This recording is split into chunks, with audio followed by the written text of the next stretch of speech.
Welcome back, everyone, to another reaction video. Well, this is another one that has been showing up in my recommendations a lot lately, both from comments that you guys have made, but also just in terms of my own demographics that show me what my viewers are watching. And this one's showing up a lot. It's called The Day the U.S. Gave Up on Democracy. It's from Rackham, who I think does a fantastic job in telling a story in an interesting and entertaining way, and in a concise way, it seems, in this one. It's not quite 10 minutes long. I'll put a link in the description to the original content so you can check out not only this video, but all of his content without my commentary. I hope you'll do that. And I want to give a shout out to John Lindley. John and I have talked quite a bit, and I know you're coming on a tour with me. I think in Italy, you're going to that one, right? In Texas, and then Michael Spencer in Florida. They're both executive producer level patrons. You'll see their names listed at the end. Thank you guys so much for the incredible support that you give me through Patreon. Let's go ahead and dive into this one. I believe it is about the U.S. using the CIA to overthrow the elected leader of Iran. Let's check it out. Here is 1906. Perhaps bored of the last century without a major war in Europe, Britain and Russia are playing a never-ending game of diplomacy to pass the time. The Great Game for control over Central and Southwest Asia. Right, and so this is something that's been going on before this, right? You had the Crimean War, which pits European powers and Russia against each other.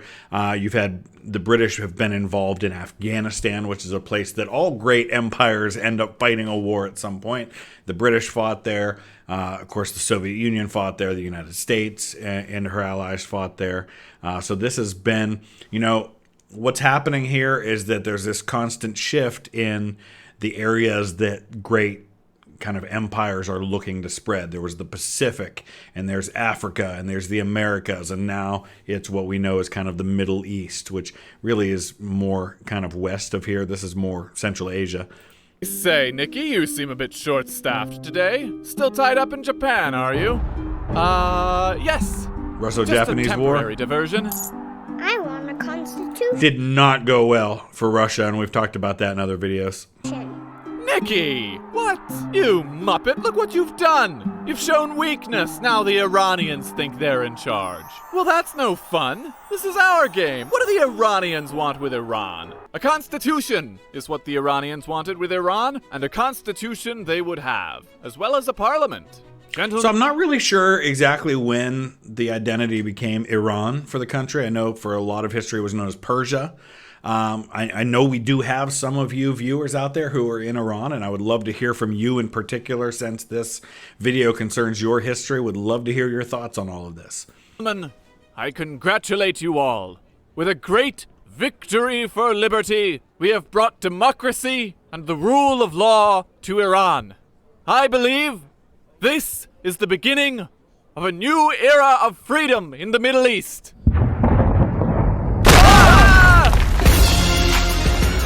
Hands up!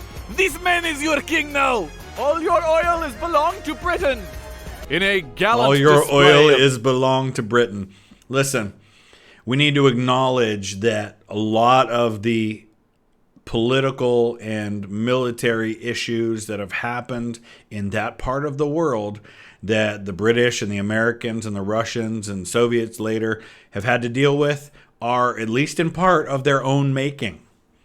of heroism, the British and the Russians returned law and order and authoritarian monarchy back to Iran. Parliament wasn't gone, though. They managed to muscle out the king, or Shah as he's properly called, and install a new one. That guy was sort of a nothing burger of a ruler, and the government pretty much stopped existing for 10 or 15 years. Trouble is, a British company had paid the Shah for rights to pretty much all of the country's oil before it was actually discovered, and if there's no central government, who's going to protect all that oil? I mean, for heaven's sake, Russia could just as well come in and annex the country. So the British helped stage another intervention.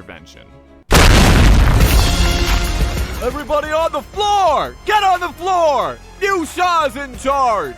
Don't forget about the oil, old chum! Actually, I wanted to talk to you about the oil company.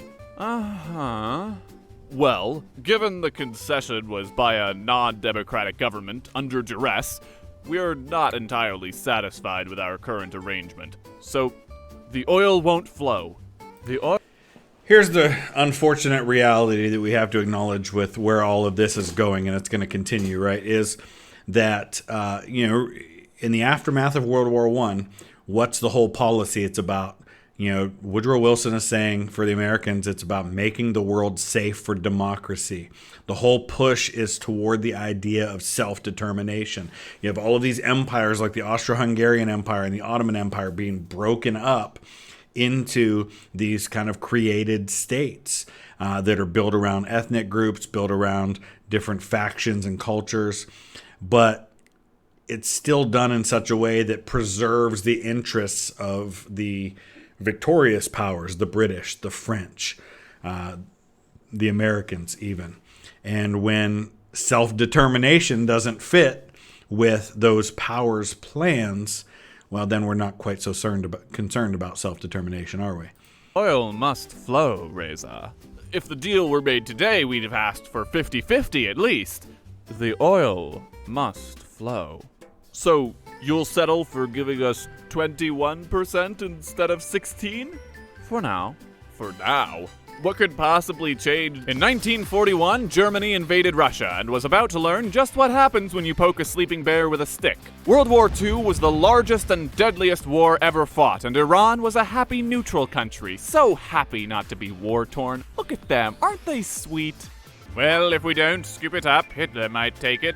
No, we can't have that. They didn't even declare war. I mean, for goodness sake, even the Kaiser had the decency to give Belgium a little heads up. We come in peace. We are only here to depose your leader. Meet the new Shah, Mohammad Reza Pahlavi. He was, as you might imagine, not a very assertive leader. Instead, as the Iranians brushed off the dust of their latest generational regime change, out pops a politician named Mohammad Mosaddegh. He'd been a member of parliament since the 20s, but now he was campaigning for prime minister with plans to make Iran a lot of money.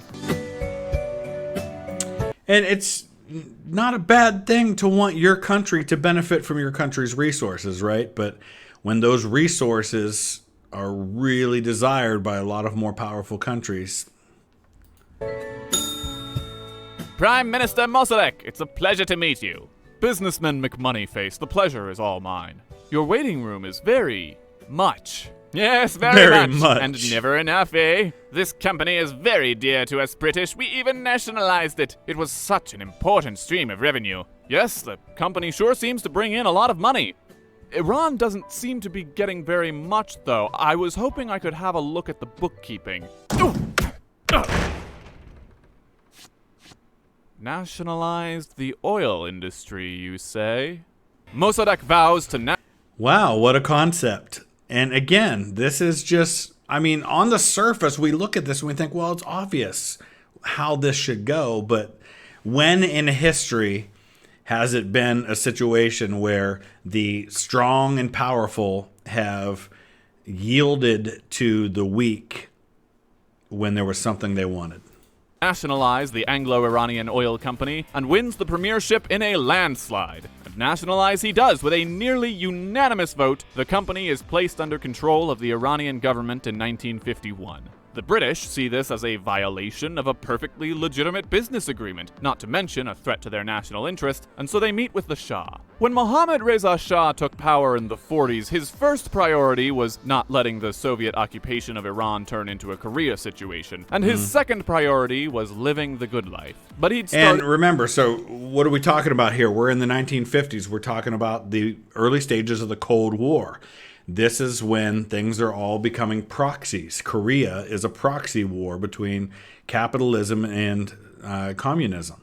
It's a proxy war between the Western allies, NATO, and what will become the Warsaw Pact, and countries like China, communist China associated with the Soviets. Iran can potentially be another one of those places, especially when there's such important resources there. Started to dip his toes into governance, and now he was invested. Mosaddegh was a democratic leader who believed the Shah should be more of a figurehead, and the Shah didn't like that. Naturally, he and Churchill turned out to be perfect allies for taking Mosaddegh down. Luckily, we've got just the thing for that. Now, your parliament, can they be bribed? It turns out the operation was going to be more complicated than paying Parliament to vote out the most popular politician since its founding. Oh, we leave you alone for one. And why was he popular? He was popular because he was doing what he felt was in the best interest of Iran rather than what was in the best interest of the British, the Americans, others. He's trying to do what's best for his own country, which is what anybody would want in a leader, right? Decade. Britain places an embargo on Iran, stopping any oil ships from leaving the country. But in the crisis, Mosaddegh only becomes more popular. In fact, at one point, he resigns and is swept back into office by a stupendous wave of popular demand, and is given temporary dictatorial powers. Britain has to change tack. The key to bringing down Mosaddegh is to subvert his popularity. Here I need to introduce a couple of key players. Power in Iran was contested by 4 parties. Besides Mosaddegh and the Shah, there was the Communist Party and the Islamists, led by Ayatollah Kashani, a predecessor of sorts to Iran's eventual supreme leader. Kashani supported Mosaddegh, and not always peacefully. But the two men didn't really have much in common. The Ayatollah was grateful to rid Iran of foreign influence, but Mosaddegh was a secularist who believed in the separation of church and state. So we talk often about these situations where there's unrest in a country and where there's division, and how you can have some very strange bedfellows when there's an external threat. In this case, the British and their influence, right? You can kind of work together while that's happening until you deal with that threat, and then you might have to deal with your own division within the country. But there's also then the possibility that those external factors can look at the potential for division in your country, and if they can throw their weight, their very influential, powerful military and financial and economic resources behind somebody who's going to be more favorable to them, they can help drive out the others. And so that's all going on here. And this is nothing new. This is the same kind of thing that has happened in many countries throughout history. It became clear to the Ayatollah that the man who didn't support Sharia law was not, in fact, going to implement Sharia law. The Ayatollah started supporting Mosaddegh less, and the communists began supporting Mosaddegh more, hoping that maybe the man who didn't support communism would implement communism. We shall have... Well then, so and again, you have Western influence, you have communist influence, you have religious influence. There's so much at play here. Have our agents begin to distribute propaganda. From this moment forth, Mosaddegh is a communist who hates Islam. We'll set aside a fund to hire some locals with nothing better to do and get them to attack Mossadegh's opponents. I don't understand. Why would we want to criticize his opponents? Not with words, with weapons. Some young delinquent will physically assault a priest in the name of Mosaddegh. It looks bad for him. No one will like him anymore. Capiche? Christ, this was so much simpler when we had an empire. Mosaddegh eventually lost support in parliament, but he was perhaps, more committed to Iran's economic independence than Britain had realized. He passed a referendum to dissolve parliament and give himself the power to make law. The ballot wasn't secret, so everyone could see who you were voting for, and some violence in the streets meant that the referendum passed with a 99.9% approval rating. Hooray! If Britain wanted to oust him now, they needed to bring in the big guns. I'm sorry, the Iranians selling their own oil is your problem. But you see, Mr. President, Mosaddegh is friends with these communists. Winston, I'm busy. Oh, that's my shift. Pleasure working with you, Mr. Prime Minister. All right. So he might not be best friends with the commies, but... Commies? Commies? Yes! Commies! Commies! So we see Truman is president until 1953. January 1953 is when Eisenhower is going to take office. Churchill had been prime minister, of course, during World War II, but in 1945 he is voted out of office. He's replaced by Clement Attlee, but he comes back in the early 1950s, and so his second term as prime minister now overlaps the Truman and Eisenhower administrations, and Eisenhower is much more forceful in dealing with the communist threat. Commies! Commies! Commies! Commies! That's it! Go get 'em, boy! All the pieces were in place. The Shah sends a messenger to Mossadegh's home with a warrant for his arrest. Mossaddegh arrests the messenger, and the Shah has to flee the country. You know, sir, our reports show the communists aren't really commies! Commies! Lucky for Churchill, the Shah wasn't the only one in Iran willing to help overthrow Mossaddegh. One of the Shah's generals was working with MI6 and the CIA, and when the coup went south, he decided to stay the course. He uses some of that CIA money to pay off enough people to launch a fake communist uprising, just big enough to convince the actual communists that the revolution had finally come. Commies? Commies? Commies?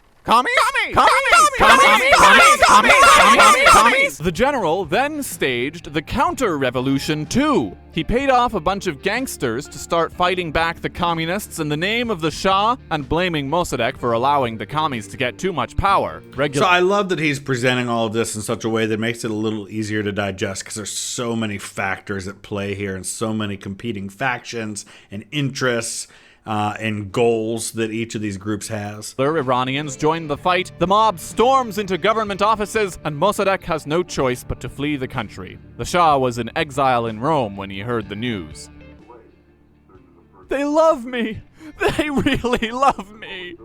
The Shah returned to Tehran and happily declared to the masses, "Today is a great victory for the Iranian people. No longer will this country be subject to tyranny, and no longer will Iran be forced to rely on the scraps of a British monopoly. I, Mohammad Reza Shah, have struck a deal with the British. The Anglo-Iranian Oil Company is no more. Welcome to your new management."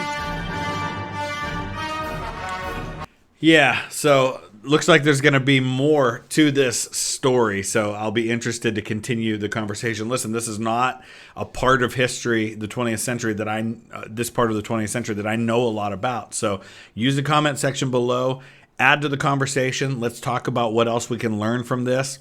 Let's recognize that the folks that we often view as the good guys are not always the good guys in these stories. So it's important to note that. Big shout out to Anthony in Pleasant Hill, California, and Kyle in Little Elm, Texas. Thank you guys so much for your support. We'll see you again soon. Thanks for watching.